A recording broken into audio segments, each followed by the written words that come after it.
Okay, so basically what we're going to be doing is this 2-port valve is not working. It's a EPH control as attached pro. So basically all we need to do really with this is there is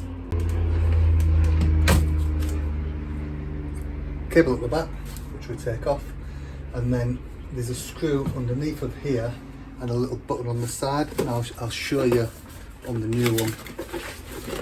This is the new one. So basically this is the screw that you have to loosen, and then you can literally press that button there and that actuator, the motorised valve, comes off, and then it just clicks back in. And we're going to be changing this one for this one, and all we do is plug this back in to there. It's as simple as that.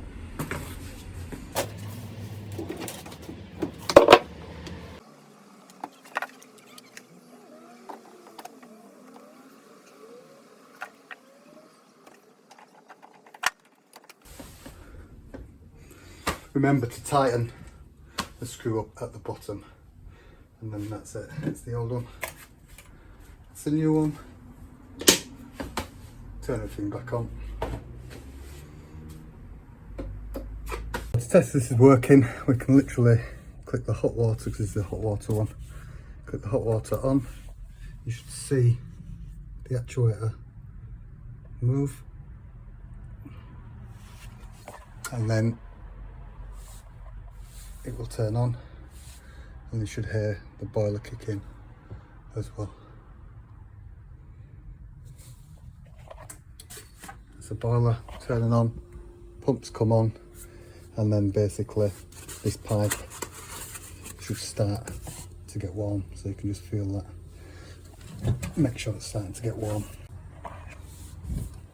Yeah, and that's getting warm. Okay, so this is running. It's heated up enough now. You can feel the hot water coming in there. Just to make sure that this is working, you know, I've been heating up for a while now. It will turn off at 65, but to check that, you can turn it down, because it's pretty cold in here. So we'll turn it down, and then here we'll click. So that should turn this off, and then that's it.